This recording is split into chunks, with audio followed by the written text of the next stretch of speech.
14 years ago, a deadly virus nearly wiped humanity off the map. Only 2% of people survived, and the world became a scary place. Now, food is very hard to find, and the most important thing left is farmland, where people can grow food. One day, a group of armed strangers creeps toward a farm. At first, they pretend to be friendly, complimenting the crops, asking for rest, but the act doesn't last. Gunfire tears through the field as they try to break in from all sides. The defenders strike back with brutal efficiency. A girl named Cookie shoots down one intruder. Haley, the mother, moves like a soldier, swift, sharp, deadly. Her daughter Rainey calmly takes shots from the window, and Emmanuel, her son, chases down a fleeing robber and finishes him with a knife. When the dust settles, the attackers are dead and the family regroups. They're not ordinary survivors. They're the Freemans. Haley, her husband Galen, and their children, Emmanuel, Rainey, Danis, and the youngest one, Cookie. They're disciplined, hardened, and united. But they also know the truth. If strangers could find their farm once, they can find it again. That night, the family eats dinner as the children practice a coded whistle system, short signals they can use to warn each other of danger. For them, survival isn't just about farming. It's about training, drilling, and never letting their guard down. But for how long can they keep their farm and themselves safe? Haley sends Emmanuel on a supply mission to their friend Augusta. She warns him, no strangers, no risks. But the world outside is getting darker. Soon, news arrives that another farm, the Flemings, were wiped out by robbers. Worse, the killers didn't just take supplies. They literally ate the family. Meanwhile, Emmanuel crosses paths with something unexpected. By a river, he spots a girl swimming. She's beautiful, mysterious, and vanishes into the forest before he can speak to her.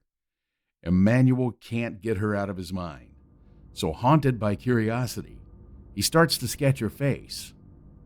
Days later, Emmanuel goes out on a supply run with Father Galen and Sister Danis. At an abandoned depot, they find corpses hanging from the ceiling. The soldiers arrive, claiming they're protecting the Flemings' farm. But Galen knows the Flemings are already dead. Something doesn't add up. Then the unthinkable happens. A supposedly dead woman among the corpses suddenly stands up and shoots Danis in the stomach. The family rushes her home and manages to save her, but Emmanuel blames himself, since he was the one who insisted they check the bodies. That night, Emmanuel hears noises in the woods. After investigating, he finds her, the same girl from the river, and in a self-defensive mechanism, he points a gun at her, demanding answers. However, she begs for help.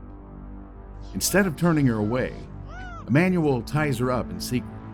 Her name is Dawn. She insists she's not a threat. So, slowly, Emmanuel starts to trust her. They talk. They laugh. They even share secrets. Dawn reveals that her aunt sent her to find the Freemans. And to his shock, that aunt is Augusta. But when Haley discovers Dawn, she's completely furious. She looks Emmanuel up and interrogates the girl at gunpoint.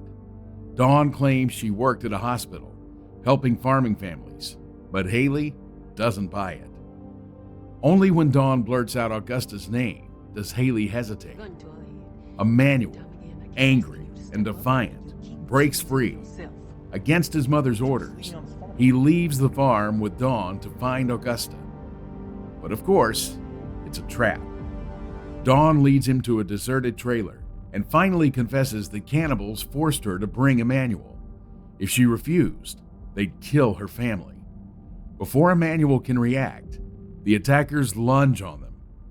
At the same time, Galen investigates a broken security camera. He spots a deer, an animal that's been extinct for years. But it's no deer. It's a man wearing a mask. They'll ambush and take him as their captive. On the other hand, Haley, searching for Augusta, finds her house abandoned and covered in blood. Soon after, she gets captured as well and locked in a basement where she realizes that Augusta is there, alive, but tortured. When the cannibal leader arrives, he mocks Haley, saying she's no different from them. He taunts her with his words, "You kill to survive. We don't just waste the meat." Back at the farm, Rainey and Cookie take charge.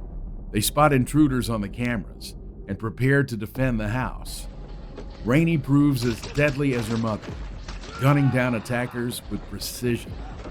Meanwhile, Galen escapes activity. Even wounded, he kills his guards with brutal force. Haley, too, breaks free, strangling a captor with her bare hands and stealing his rifle. But all of a sudden, tragedy strikes. Augusta is killed before Haley's eyes, and Emmanuel, realizing Dawn betrayed him, can only watch as his world crumbles. Yet, Dawn tries to make amends, helping Emmanuel save a group of captive children. The Freemans regroup again. Rainey cuts the power at the farmhouse, plunging it into darkness. Galen fights like a ghost in the shadows, killing intruders one by one.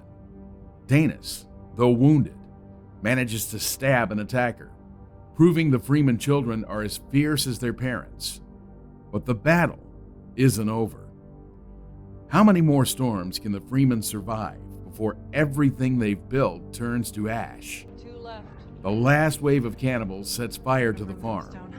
Haley, bleeding and exhausted, tries to fight them off outside. Surrounded by enemies, she kills 2, but gets stabbed in the back. The third attacker raises his knife for the killing blow until Emmanuel bursts in and guns him down. As Haley loses her balance, Emmanuel drops to his knees, holding her to his chest, begging his mother to hold on. Haley whispers through her pain, but her eyes close, and he breaks down sobbing, believing she's gone. Days later, the survivors gather for dinner. The rescued children laugh and set the table. Then, Haley limps down the stairs, scarred, weak, but alive. She sits with her family, watching them eat together. For one brief moment, the nightmare fades and hope returns. Looking back, when the virus came, it destroyed more lives. It destroyed trust, leaving behind only scattered survivors. These survivors fight every day just to keep what little land and food they have. And one family fought with everything they had to defend their 40 acres from the horrors outside. In a world like this, where trust gets you killed and mercy can cost your family everything, would you protect strangers or protect only your own? Let us know your thoughts in the comments. And don't forget to like, subscribe, and share, because sometimes the fight for survival is the most dangerous story of all.